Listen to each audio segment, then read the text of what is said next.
Hello, and welcome to this week's episode of The Hard Choice.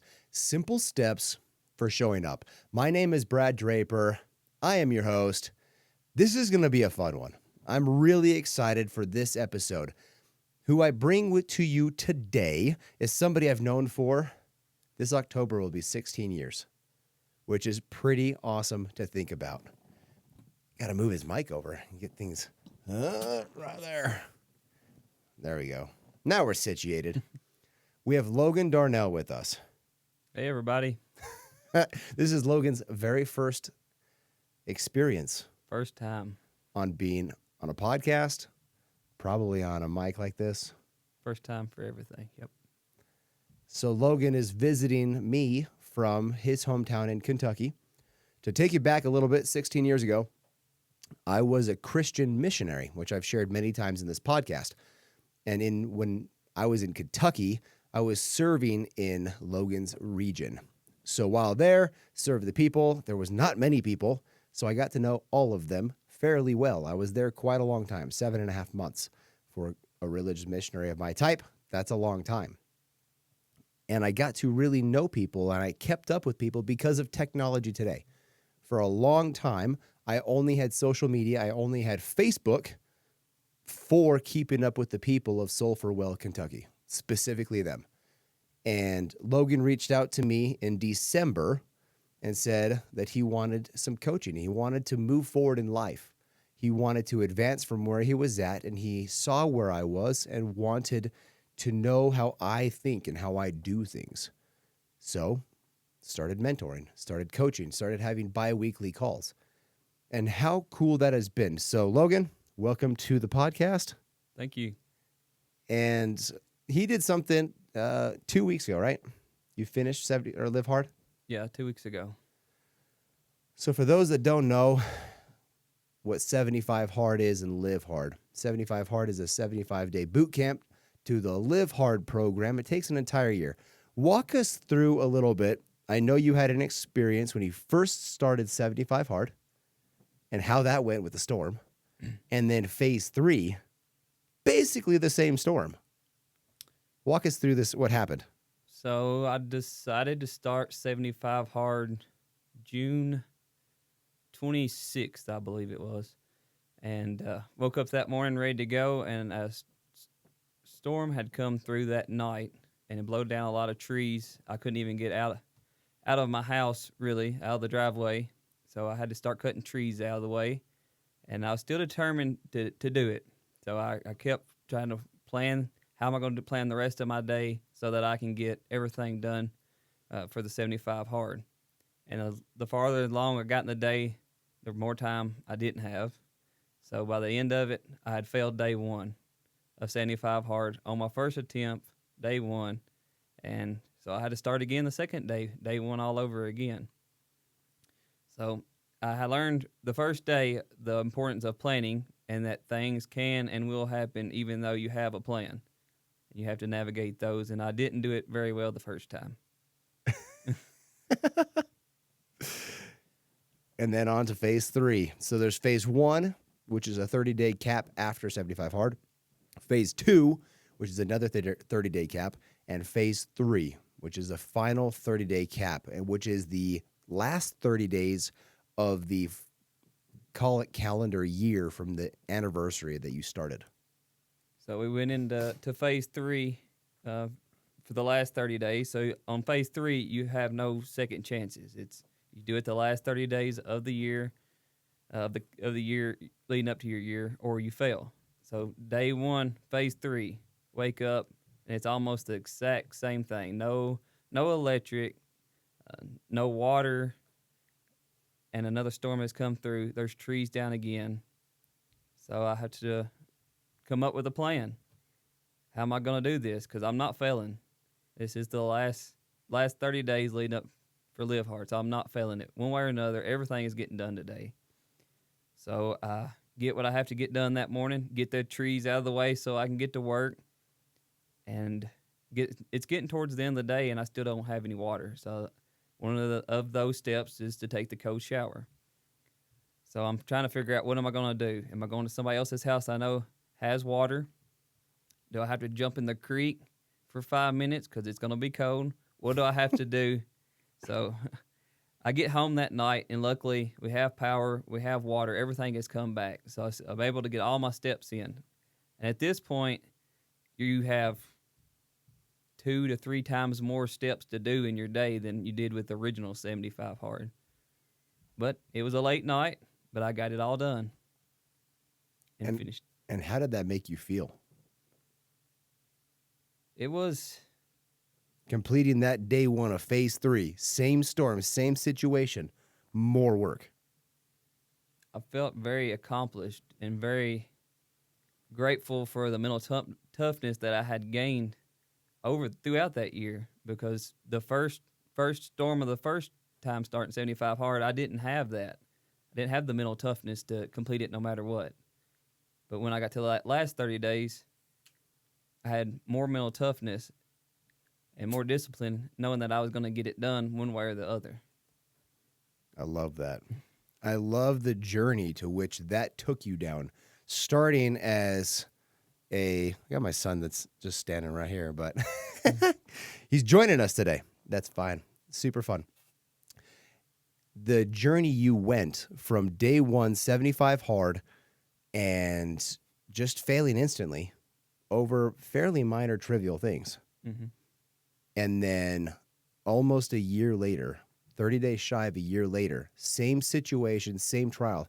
And I asked you a question when you had just happened. It was just a few days after that we had our first or a call. Mm-hmm. And I asked you, do you think that your decision to overcome the trial caused the same storm? Or do you think the storm caused you to choose to make the decision? Thinking linearly in time. What causes things? It's the chicken before the egg or the egg before the chicken analogy. We tend to think of time linearly, but it's really not. Time is just us sitting on the earth, spinning around the sun. If you're not on the earth, what is time? It's nothing. Mm-hmm. We made it to understand our world, but it's not actually a thing. We have these deja vu moments that kind of remind us of this. And then we had another conversation that 2 weeks later, and you talked about getting allergies, heavy allergies where you couldn't breathe. Yeah. Yeah, I got fairly sick, and I was finishing up.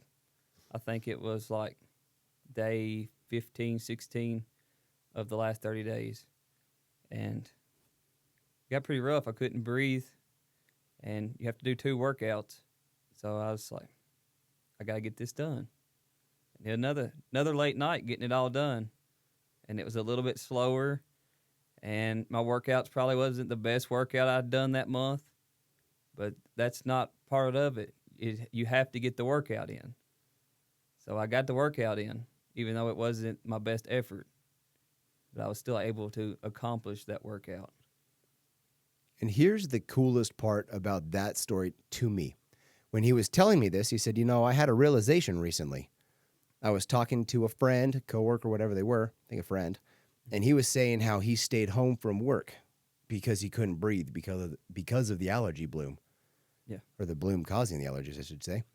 And it dawned on you that you didn't even recognize that. You just did your stuff. You didn't even pay attention to the fact of 1 year prior, same situation because it's annual allergies, 1 year prior, you too stayed home. Didn't go to work, I can't breathe, made up excuses. But this time, you were so different of a human, you didn't even notice that I can't breathe. It was never a thought of, I'm going to stay home and not do my stuff. Yeah. I was so focused on the task at hand that I didn't think quitting was an option. It wasn't an option for me at that point, where the year beforehand, it was an option. So, yeah, it really changed my perspective. If you don't even give quitting as an option, then you're not going to quit. Which is so cool because it goes to that adage, it is literally impossible to fail if you keep walking. If you just keep walking down the path of whatever you're doing, it's impossible to fail. Yeah. And how cool that is. Now, what triggered you to even consider LiveHard? Because that's something that most people would never do, let alone consider. Why did you decide to do it? I just woke up one day and I was sick and tired of being sick and tired. I lived a Groundhog Day. Most days I done the same thing, went to the same places, ate the same things, done the same job. And I just woke up one day and it's like, yeah, I don't want the rest of my life to be Groundhog Day. I want to experience things. I want to see new places, do new things, learn and have new experiences. And I talked to Brad, and that was one of the things that he really told me that I should look into. Actually, he didn't tell me to look into it. He just said, you need to do this. And don't come up with excuses of why you can't do it. Just do it. Start tomorrow. Don't start in a month. So it was about 2 weeks before I really got around to setting the date of really starting. But I was able to start and accomplish 75 hard, and then not stop there, but just keep going, and being able to accomplish LiveHard too. That is amazing. And how much weight did you lose? I lost 30 pounds throughout 75 hard, but I had already lost probably 5 pounds even before I started, just by moving my body a little bit of walking and whatnot. But over 30 pounds throughout 75 hard. And we were at the gym the other day, and some people had asked you how you lost the weight. Yeah. And what was their reaction? They was really disappointed. At first, they was all bright-eyed and wanting to know what my secret was. They had seen me change over the last year quite a bit. And they was wanting to know my secret. And I said, I'll tell you. And I told them, you have to exercise. You have to eat right. You have to get yourself in the right mindset to do those things. And the light just went out of their eyes. They were so disappointed because they wanted to know the secret. They wanted to take the pill, to take a shot, to eat one thing that would change everything for them.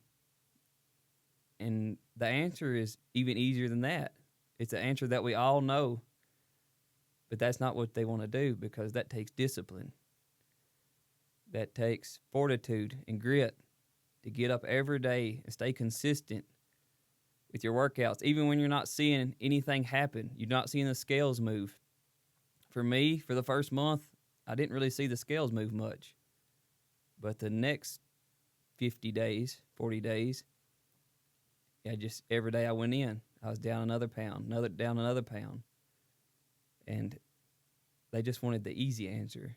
Something they didn't have to put the work into. It's not how it works.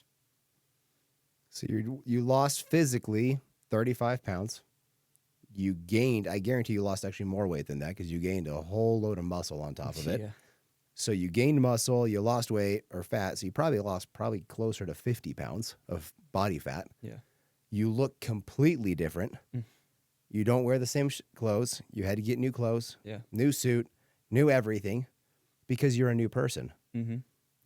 Take us back 16 years ago. I knew Logan when he was in high school. Yep. Just graduated high school. He was a senior. All right, he just graduated, just got out of high school. And Logan was lost. He didn't know where to go in life, what to do. He just got out of high school, working for the family businesses, and not having any direction, any aim, or really any goals. Mm-hmm. And that kind of spanned for a while. Yeah. And then you just decided, I'm sick and tired of being sick and tired. At what point have you decided I'm sick and tired of being sick and tired? At what point and what has to give? What must you consider? That when you consider it, you will take off quickly. It doesn't have to be long periods of time. Things can happen very quickly because you can look back. If you rewind this episode, he knew the exact day this all changed. Yeah. We know pivotal days in our lives. I know that I started 75 hard March 21st, 2020. The world had just shut down, literally. Yeah. It was a Saturday. Pretty sure it's March 21st. And I remember driving home on that Friday and being like, I'm going to do this. And so you do it. It really comes down to a decision. These people you talk to, they're disappointed because they want the easy answer. And as you pointed out and said, it's even easier than that. You don't need to go find this magic pill or magic shot or magic thing. You just simply need to watch the things that go in your mouth, control that, and walk. Yeah. Just simply move. Move your body. Get 10,000 steps in. Go to the gym. Move some weight. Do some push-ups. Do some jumping jacks. Jump a rope. Maybe go play like a kid for a little bit. Yeah. They burn a lot of calories. So in February, we were on a coaching call, and I said, what do you want? What are your goals? What are your plans? And one goal that Logan said he wanted to do, he says, I want to come to Utah and see life through your lens. What do you do? How do you live? How do you act? And as you see, he is sitting next to me. He has been here for the last few days. How's that been? It's been a lot of firsts for me. It's been experience like I've never had. I grew up in a small farm town, and I never really left. I didn't go and experience a lot of things throughout my teenage years and my 20s. So this has been an eye-opening experience for sure, just to what is possible, and the different kinds of people that I've been able to meet since I've been here. And Brad's introduced me to a lot of different people, a lot of different businesses, just a lot of different experiences altogether. The businesses he's talking about, one of them is today. One of my friends owns a car museum. He charges people to store their cars in his space, and he charges people to come view those cars in his space. Yep. So he's surrounded by beautiful cars, hundreds of cars. He doesn't own any of them. He owns a couple of them. Sometimes he brings his cars there. But he charges a nominal amount every month for each car, and then he charges people to come through. And Logan, when we left, said, I've never considered a business model where you hold people's cars, because Logan has flipped many, many cars. Hundreds of cars, probably. Yeah. Done auto body repair, amongst many, many things. Sanitation. He owns a sanitation business.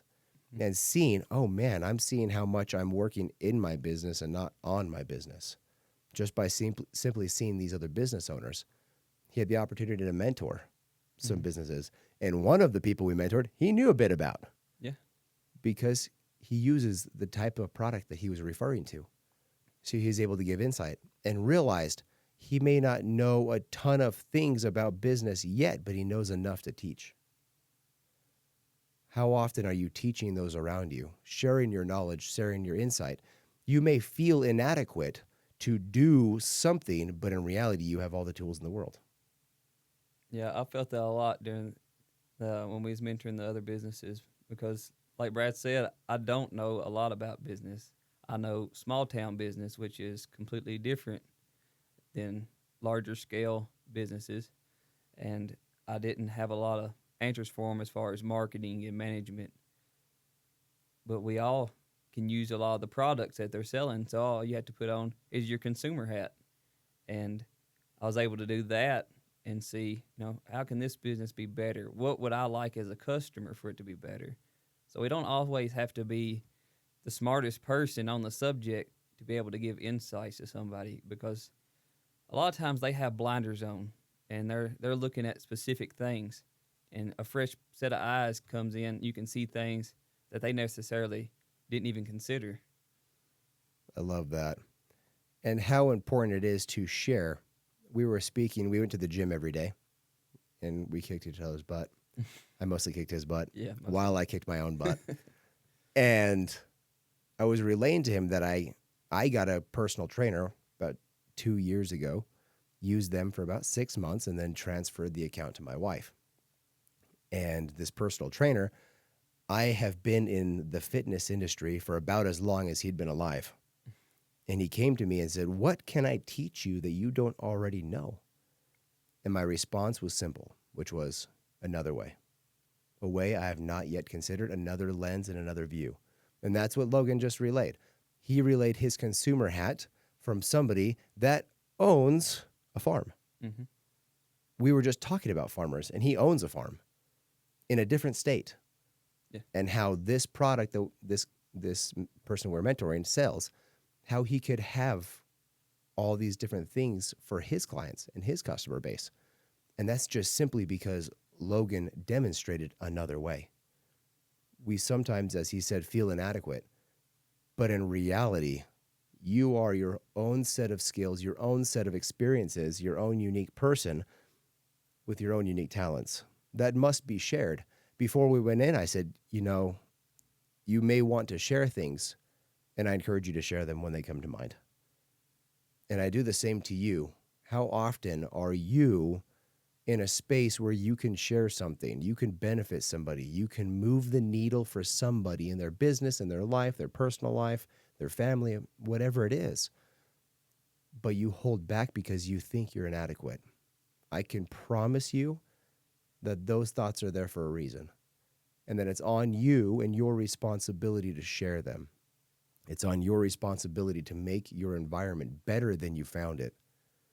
So, Logan, wrapping this thing up, what's the first thing that comes to mind that you would want to share with the listener?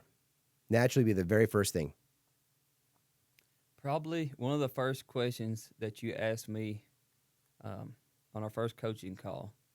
And you said, "What do you want?" And I never asked myself that question. It'd been years since I had even considered that as an option. I've always been busy helping somebody else in their business, somebody else get farther along in their goals. And I didn't know what I wanted. And I'm not going to say that came to me overnight either. I'm still working on it. But by taking steps moving forward, it's helping me get closer and closer to figuring out what I want. So I just invite everyone to take that question into your heart. What do you want? I love that. And you probably can, or maybe you can see for those watching YouTube, he's wearing a shirt that says average is the enemy, which is a fact. So share this episode with your friends, your family. That is the only way it grows. Have this conversation with them. Push the narrative along that average is the enemy, that you must grow every day. 75 Hard, Live Hard for me taught me consistency. It taught me doing the simple things every day moves the needle. You're not looking for grandiose things that are just huge life shifters. You're looking to just move the needle a little bit. And as you do so, you'll find yourself in a very different place very, very quickly because of the law of compounding and how beautiful that is. So leave me a review on any platform you listen to this. Message me on socials. You can find me on Mr. Brad Draper on all socials. Do you have a social media? Yeah, I have a Facebook. That's about it. You can find him on Facebook, which we could put the handles in the show notes. Logan Darnell. Yep. And leave me a review. Like I said, like this thing, subscribe to it, download it for future listenings. Until next week, I love you guys. Bye. Bye.